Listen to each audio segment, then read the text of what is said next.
जेतिरी भी ॻाल्हि सम्झ में अचे त अॼु भॻवानु चए थो जेको अभ्यास योग सां युक्त आहे उनजे चित जी वृत्ति वरी ॿिए पासे न वेंदी आहे, इहा ॻाल्हि सम्झंदो आहे, पोइ उहो कंहिंखे प्राप्त थींदो, मूंखे ई प्राप्त थींदो न।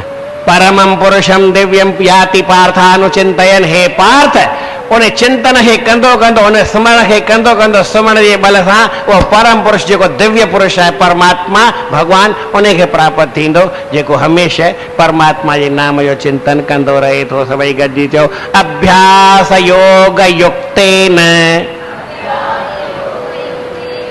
चेतसा नान्यगामिना परमं पुरुषं दिव्यं याति पार्थानुचिंतयन। 8वें अध्याय जो 8हों श्लोक आहे, सभई वरी सिंधीअ में बि गॾिजी चयो अर्जुन इन्हीअ रीत आहे जो अभ्यास में जंहिंजो चित ॿिए हंधि वञी करे की न प्रीत मुंह में अथस परतीत पाए सो परमात्मा।